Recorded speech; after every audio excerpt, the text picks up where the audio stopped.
Hello, my name is Daryl.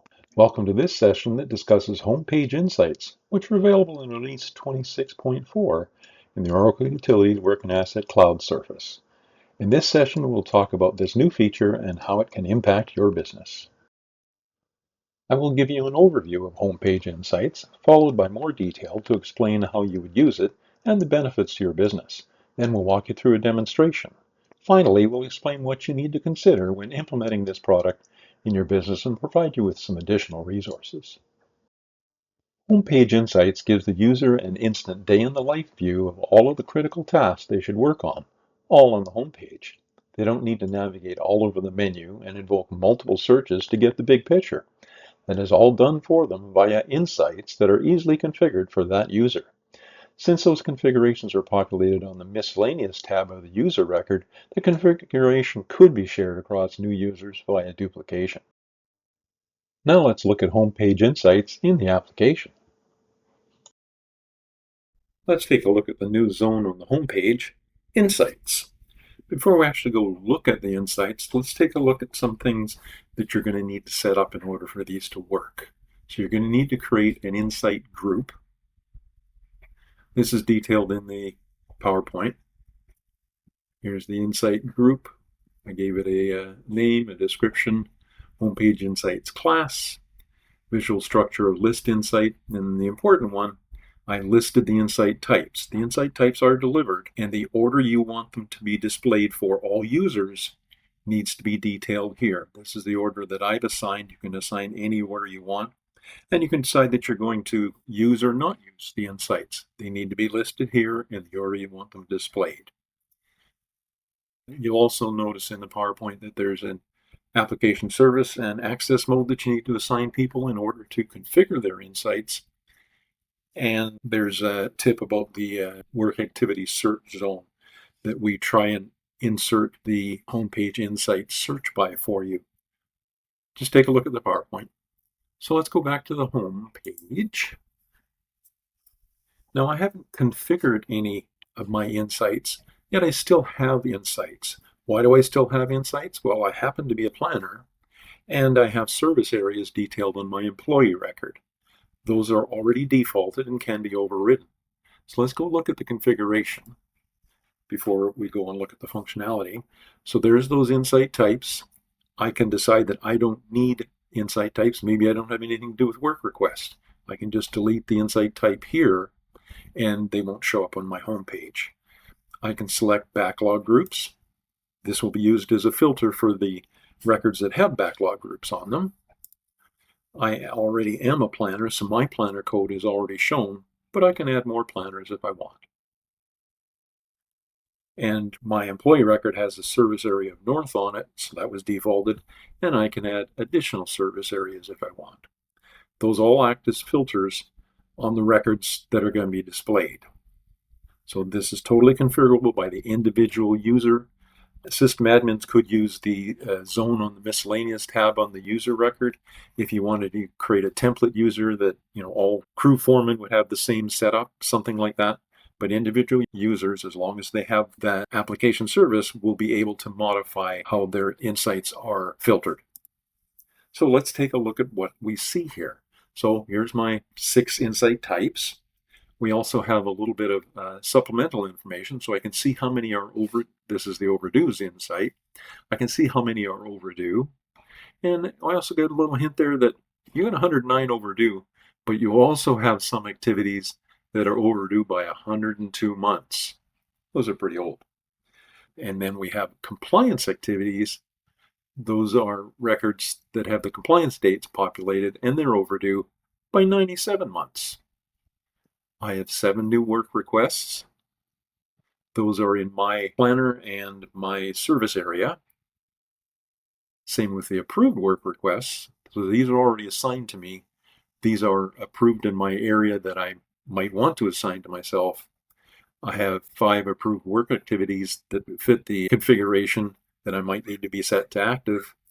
And there are 95 work activities that are ready for scheduling. That's looking at the phase, ready for scheduling phase, that's detailed on the algorithm that you can set if yours isn't ready for scheduling as it is in the demo instance here. or they have non-scheduled labor requirements. Again, all filtered by that configuration. So the whole idea is this is a day in the life. When I log into my application, I go to the home page, here's the 6 things I need to take a look at first. Right in front of me, I don't need to go and do any searches. I don't even need to configure the searches. They're already configured for me. And you'll see that here. If I click on View, it's going to automatically open up the Work Activity search with the Work Activity Insight search by, which adds a little bit of functionality that you wouldn't normally have. And you can see it by the SQL that gets built. It has multiple statuses. So I would have had to do a search for each one of those statuses to get that collection of records. And again, these are activities with a service area of north, and they're past due because it's before today. So these are all the activities. I can drill into the activity. I can take a look at it, see why it's not done yet.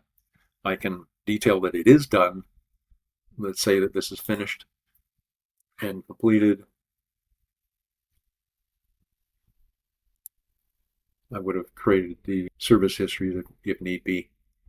So because that one is no longer in my you need to finish this insight, when I go back to home, that insight's going to get refreshed and I have one fewer overdue work activities.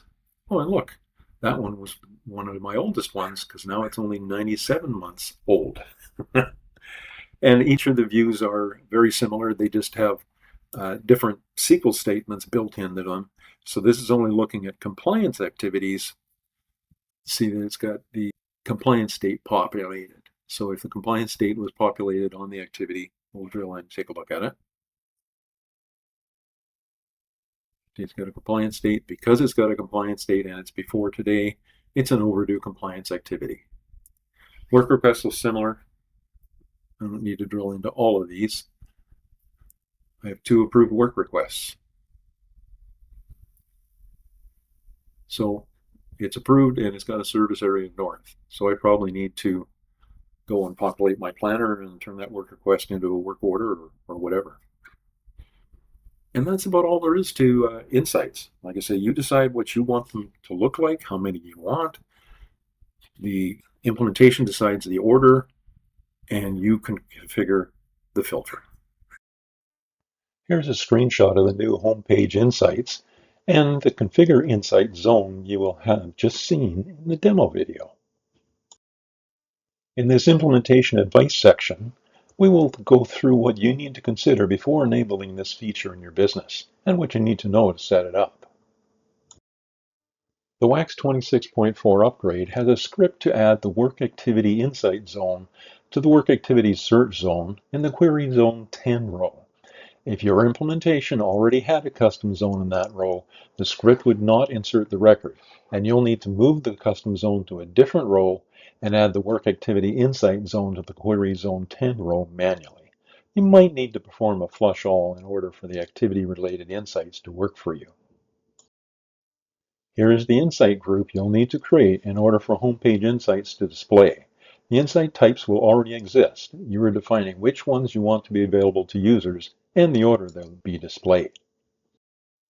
Once the user has the User Miscellaneous MOBO application service and appropriate access modes added to their user group, they will be able to access the Configure hyperlink in the Homepage Insight zone.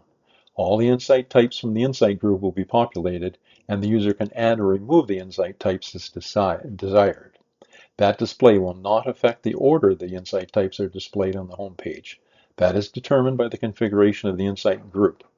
Backlog groups can be manually added. If the user is a planner, their planner will be defaulted into the planner zone. Additional planners can be selected.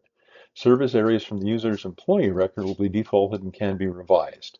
These configurations serve as filters to the SQL query of the insight types as appropriate. For additional information about homepage insights and their functionality, see the Work and Asset Cloud Service documentation on Oracle Help Center, which is available at docs.oracle.com.